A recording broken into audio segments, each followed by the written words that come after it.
Welcome to the Deep Dive. Today we're really getting into a critical moment in history. We're looking at the final chapter and the epilogue of Michael Beschloss's The Crisis Years, Kennedy and Khrushchev, 1960-1963. That's right.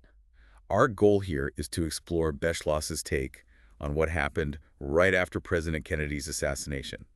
You know, the transition to LBJ and how that whole U.S. Soviet dynamic started to shift.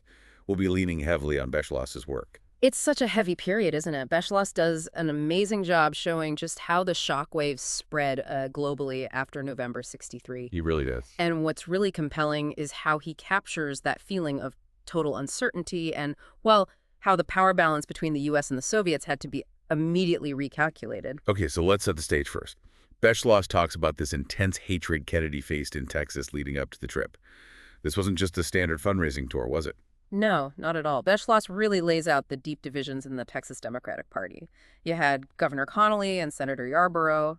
Well, they weren't exactly friends. And Kennedy was partly there to try and, smooth things over before the 64 election. But the atmosphere was tense. Johnson himself remembered Adlai Stevenson getting spat on previously, so it puts the whole trip in a different light. It was risky. And then Beschloss shows us Kennedy's last weekend. It feels almost normal, doesn't it? Relaxing with Torbert Macdonald, seeing a Polaris missile test. Yeah, watching the Bears-Packers game, the movie Tom Jones. It's such a stark contrast. It really is.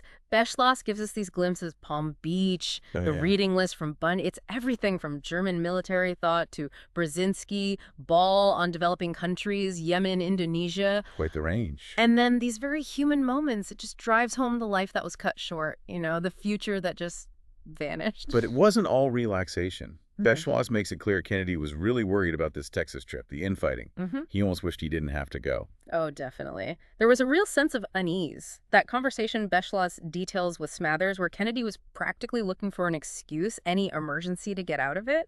Yeah, that says a lot. He knew the politics were volatile, the personalities clashing, and then you have those comments, almost premonitions. The nut country remark. Exactly. And thinking about assassination possibilities the night before, if it had rained, it suggests he was very aware of the danger. So then Dallas. Beschloss mentions that full-page ad in the Dallas Morning News attacking Kennedy and Jacqueline feeling sick that morning.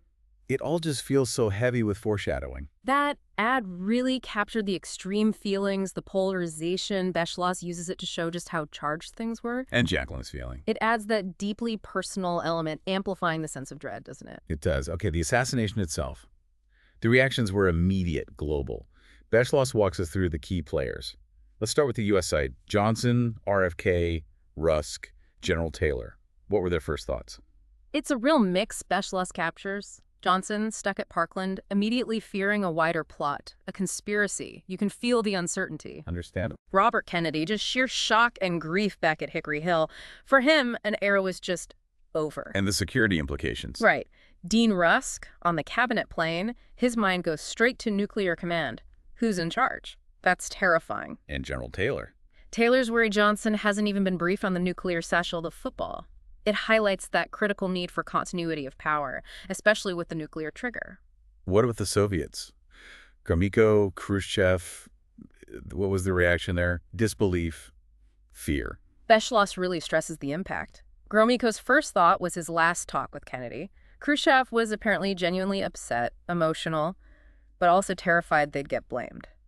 So they went on alert. Yes, the Soviet military was put on readiness. It shows how fragile things were, how easily misunderstandings could happen. And the fact the CIA couldn't initially find Khrushchev, that just added fuel to the conspiracy theories already starting. An investigation into Oswald started right away, his Soviet links. But Beschloss includes Llewellyn Thompson's view. Yeah, Thompson, who knew the Soviets well, his assessment was crucial. He argued they just wouldn't assassinate a head of state. It wasn't in their strategic interest. Too dangerous a precedent. That's an important counterpoint to the immediate speculation. Definitely. It brings in that element of rational statecraft, even in a crisis. Castro's reaction is also interesting. Denying involvement, worried about U.S. retaliation. Well, yeah. Beschloss points out Castro quickly denied everything publicly. He was likely scared the U.S. would use Oswald's known pro-Castro feelings as an excuse to finally move against Cuba, which given the history. Made perfect sense. Absolutely. Meanwhile, LBJ is sworn in on Air Force One, gets back to D.C., meets with Bundy, Ball, McNamara immediately. Beschloss shows him feeling the weight, maybe even inadequate compared to Kennedy. That swearing in on the plane, it's such an iconic image of continuity, isn't it? It really is. And Beschloss showing Johnson immediately engaging, but also expressing his grief, his awareness of stepping into huge shoes. It really sets the scene for the challenges ahead. The global reaction was huge. Beschloss mentions West Berlin mourning, de Gaulle's comments, Macmillan's memories, even reactions in Peking. What does that range tell us? It just shows Kennedy's massive global footprint. Beschloss cleverly contrasts the real grief in places like West Berlin, a Cold War symbol, with, well, more calculated or even pleased reactions elsewhere, like from Madame New or in Peking. It highlights the complexity, the different ways Kennedy was seen. Khrushchev reached out pretty quickly through Ambassador Kohler, didn't he? Saying they weren't involved, offering condolences. Yes, and followed up with letters. Khrushchev to Johnson, Gromyko to Rusk. Beschloss stresses Khrushchev felt a real need to assert Soviet innocence. And they both talked about continuing détente. They did. It was a vital sign, keeping communication open in that incredibly tense moment. Both sides seemed keen to avoid things escalating further after the shock. Beschloss also includes those more personal gestures, ordinary Russians expressing sympathy, Mikoyan coming to the funeral even though he was ill. Nina Khrushchev signing the condolence book. Right. What do those details add? I think Beschloss includes them to show that beneath the Cold War politics, there was a shared humanity, a sense of loss that crossed borders. Mikoyan's presence, especially given his health, was quite a powerful gesture. Back in the U.S., Johnson quickly confirms a commitment to Vietnam. And then Oswald is shot. That must have complicated things hugely. Oh, massively. Johnson signaling continuity on Vietnam was one thing, but Oswald being killed, as Beschloss notes, was seen internationally as, well, a disaster. It just fed suspicion. And Pravda weighed in? Yeah, with their interpretation hinting at some deeper cover-up. It just added another layer of distrust to an already murky situation. Beschloss mentions the deep mourning in Moscow that Henry Brandon reported on, and Mikoyan's brief chat with Johnson at the State Department. Small moments, but what do they suggest? Brandon's reporting counters any idea of Soviet glee, and that quick Johnson-Mikoyan interaction. Beschloss seems to hint it was the start of a more formal, maybe cooler relationship than the personal one Kennedy and Khrushchev had developed. Which leads to that Oval Office meeting between Johnson and Mikoyan. Johnson says he'll stick with Kennedy's Cuba policy, keep up the private letters with Khrushchev, but Khrushchev remained suspicious. Deeply suspicious, according to Beschloss. Despite Johnson's assurances, the Kremlin, especially Khrushchev's advisors, just didn't trust him. They saw him as, this oily Texan, maybe more hawkish. That personal connection Kennedy had was missing? Exactly. A huge difference. And you see that distrust in Khrushchev's first big letter to Johnson, right? Beschloss calls it condescending, like a lecture. Yeah, it wasn't the kind of peer-to-peer exchange Kennedy and Khrushchev had fallen into. It had this tone of, well, Khrushchev trying to school Johnson on world affairs. Johnson was apparently quite disappointed. Johnson's reply, though, was interesting. He wants peace, but broadens the definition of force to include things like subversion, sending arms secretly. That was a key shift, Beschloss points out. Johnson was drawing a line, signaling he might have less tolerance for Soviet proxy activities than Kennedy did. It was firmer than Khrushchev might have expected. But there was still some movement. McNamara suggests cutting fissile material production, Johnson announces it, and Khrushchev reciprocates. Yeah, that tit-for-tat reduction on nuclear materials, Beschloss highlights that as a sign that even with the tension, arms control dialogue wasn't completely dead. It offered a little bit of hope. But Johnson turned down an early summit with Khrushchev. Why? Domestic priorities. Beschloss explains Johnson was focused on getting Kennedy's tax cut and, crucially, the Civil Rights Bill through Congress. That came first. How would Khrushchev have seen that? Probably reinforced his view of Johnson as less interested in that personal, high-level diplomacy that Kennedy had engaged in. Maybe even saw it as a bit of a snub. Then the Cuba issue flares up again. Beschloss says Johnson was shown evidence, Cuban arms caches, Venezuelan coup plans, and he warned Mikoyan. Right, Cuba was always simmering. Beschloss shows Johnson, like Kennedy before him, saw Castro's activities in Latin America as a major problem, a barrier to better U.S. Soviet relations. Mikoyan just denied it all, of course. And Venezuela wanted a blockade. Johnson didn't go that far, did he? No, he opted for diplomacy through the OAS, the Organization of American States. Beschloss suggests Johnson didn't want another high-stakes Cuba crisis right at the start of his presidency. He played it more cautiously there. And he wasn't interested in the feelers Atwood was putting out about talking to Castro. Apparently not, which, as Beschloss notes, was a definite shift from Kennedy, who had at least been exploring that possibility, however tentatively. Which brings up that counterfactual Beschloss mentions Fitzgerald believing Castro would have been ousted if Kennedy had lived. Yeah, Beschloss includes that to really underline how seriously the Kennedy team took the Castro threat. It implies Kennedy likely would have kept pushing, maybe aggressively, for a regime change in Cuba. Okay, let's shift fully to Vietnam. McNamara recommends more aid in March '64. Things are getting worse there. Definitely. Beschloss uses McNamara's report to show the situation deteriorating rapidly after Diem's assassination. Political chaos in Saigon, Viet Cong getting stronger. It all built the case for deeper U.S. involvement. And then, the Gulf of Tonkin incident. Beschloss lays out the confusion, the conflicting reports, Commander Herrick's own doubts. Yet, Johnson orders bombing and gets the resolution. A massive turning point. It really was. Beschloss carefully details the ambiguity. Was there really a second attack on the Maddox? Herrick wasn't sure, but Johnson saw an opportunity, didn't he?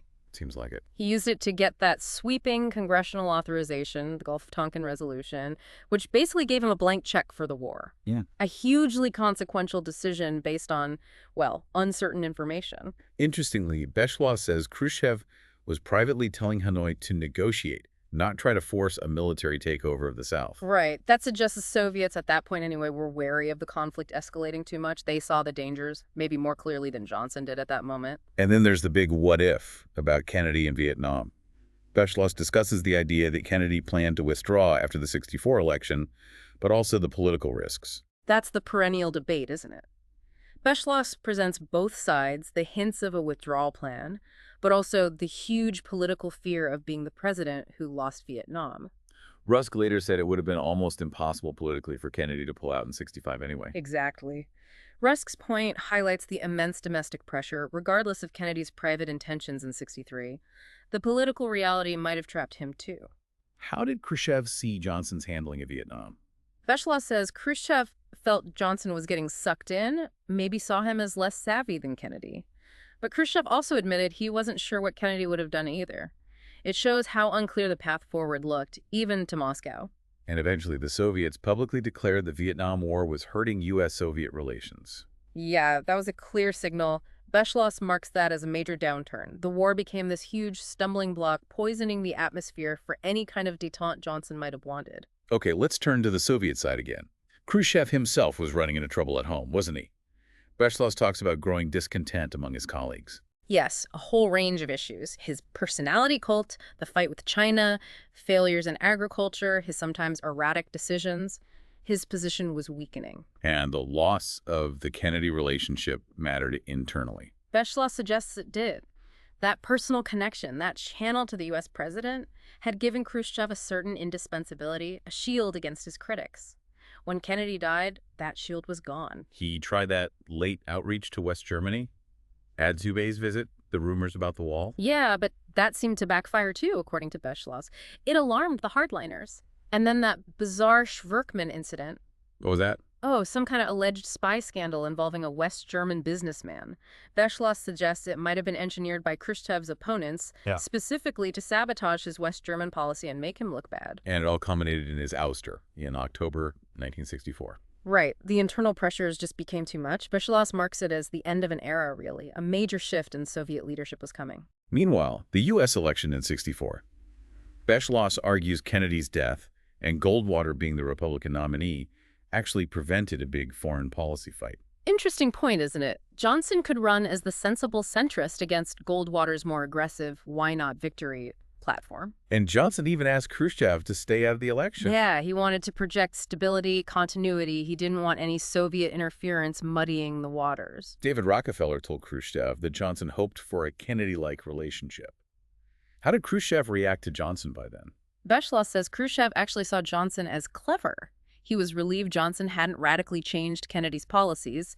He seemed to expect détente would resume after the election, which he assumed Johnson would win easily. but he had no idea what was brewing against him back home. None at all, according to Beschloss. He was completely blindsided. Beschloss even mentions Chastny's account of Brezhnev asking about poisoning Khrushchev or arranging an accident.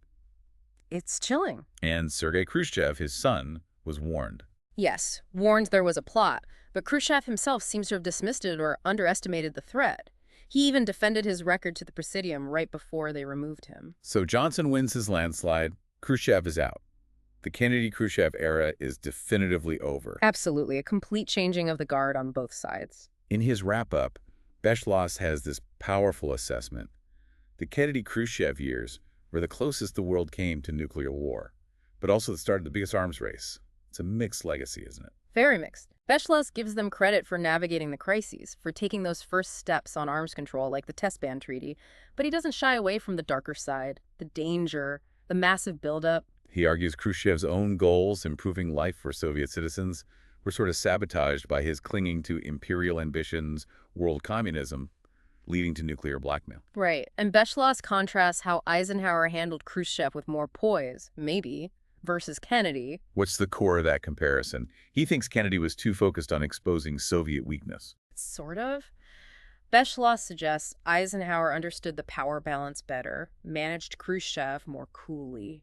Kennedy, while brilliant at crisis management, maybe his sensitivity to perception, his desire not to look weak, led him to expose Soviet vulnerabilities in ways that actually scared the Kremlin. Scared them into taking bigger risks, like Berlin and Cuba. That's Beschloss's argument, that Kennedy inadvertently pushed Khrushchev into those dangerous corners and pushed the Kremlin toward deciding they had to achieve nuclear parity, whatever the cost. And that drive for parity might have prevented a slower arms race, maybe even delayed communism's collapse. It's a huge counterfactual. It is.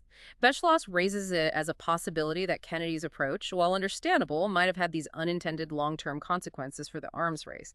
But he also asks, would continued nuclear imbalance have been even more dangerous? There's no easy answer. By 1970, the Soviets had roughly caught up nuclearly, a far cry from Khrushchev's economic promises. Exactly. And Beschloss notes Berlin calmed down after the wall, eventually leading to agreements. And Castro, ironically, tried to claim credit for the Soviet military buildup. What about Khrushchev afterwards? Beschloss says he was just forgotten. Pretty much vanished from public life, banished, reflecting.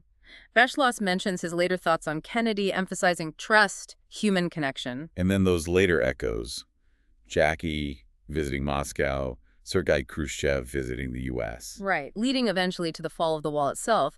Beschloss uses these moments to frame the whole Kennedy-Khrushchev period, highlighting its significance in the long arc of the Cold War. So just to pull it together, we've walked through Beschloss's account of that incredibly fraught time right after the assassination, the Johnson transition, the changing U.S. Soviet dynamic. Right. All the uncertainty and the long-term effects. Yeah, what really comes through in Beschloss is how much personal relationships, leadership styles, and just sheer chance events shaped everything. Kennedy's death created this vacuum, setting off a chain reaction that really altered the Cold War's path. It leads you thinking, doesn't it? How much individual leaders and their interactions can steer global events, especially in a crisis, and how the immediate fallout from one terrible event can set things in motion for decades. This deep dive really covers Beschloss's analysis of that whole critical period.